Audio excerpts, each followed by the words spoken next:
Assalamualaikum warahmatullahi wabarakatuh. Sore, anak bangsa dimanapun berada.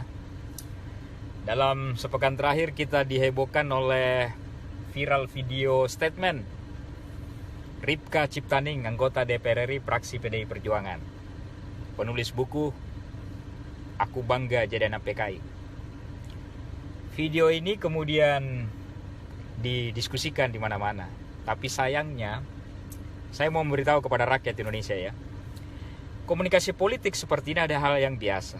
Tugasnya sebagai anggota DPR adalah mengawasi kinerja kebijakan pemerintah pusat sebagai anggota DPR RI.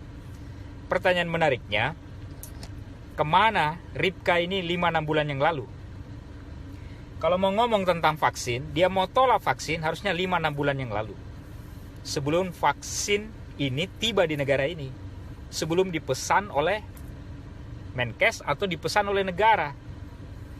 Kalau dia mau protes tentang Sinovac, silahkan protes 5-6 bulan yang lalu. Jangan sekarang, terlambat Anda.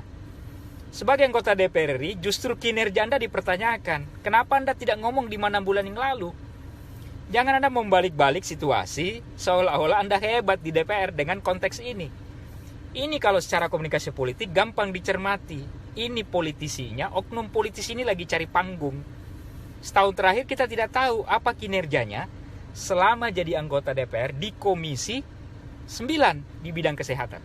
Coba bukakan datanya. Atau begini Mbak Ripka, kalau Anda punya data, gentleman, silahkan buka tentang vaksin ini kepada rakyat Indonesia. Jangan sepotong-sepotong.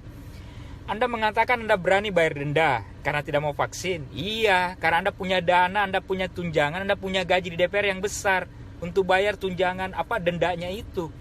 Tapi rakyat Indonesia kalau didenda mana bisa bayar dendanya itu. Jadi Anda ngomong untuk kepentingan pribadi, bukan kepentingan rakyat. Harusnya Anda larang ini vaksin kalau Anda punya data yang akurat 5-6 bulan yang lalu, bukan sekarang. Presiden, tokoh masyarakat, tokoh agama, tokoh pemuda sudah memperagakan, sudah demonstratif suntikan vaksin. Anda kemudian tiba-tiba ngomong lagi beberapa hari terakhir, vaksin ini rongsokan. Betul-betul Anda cari panggung.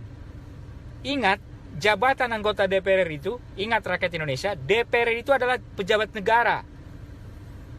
Kalau dia pejabat negara, ini bukan kalimat orang-orang selentingan di luar DPR. Ini harus bertanggungjawabkan secara moral.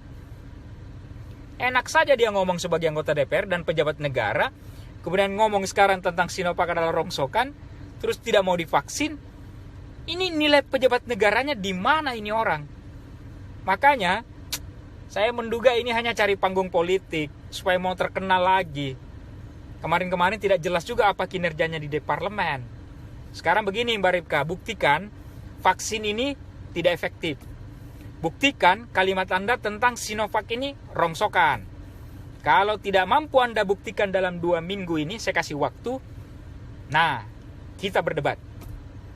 Saya tunggu. Rakyat Indonesia tunggu apa data Anda tentang vaksin ini. Pertanggungjawabkan secara moral. Kalau tidak bisa, mundur Anda dari Komisi 9. Fraksi PDIP harusnya malu terhadap orang-orang ini, oknum DPR seperti ini. Ini mempermalukan partainya kepada rakyat Indonesia. Presiden sudah peragakan vaksin, tokoh agama sudah dipanggil, tokoh masyarakat sudah dipanggil, terus dia ngomong Sinovac ini rongsokan. Ini memalukan sebagai warga negara dan oknum pejabat negara seperti ini. Saya tunggu datanya dan rakyat Indonesia tunggu datanya Mbak Ripka. Dan saya sekalian nantang Anda berdebat secara komunikasi politik. Tugas Anda di DPR apa sebenarnya? Saya tunggu. Kalau perlu kita live di TV nasional. Kita berdebat secara beradab dan secara komunikasi politik. Demi melakukan pendidikan politik kepada rakyat Indonesia. Terima kasih. Assalamualaikum warahmatullahi wabarakatuh.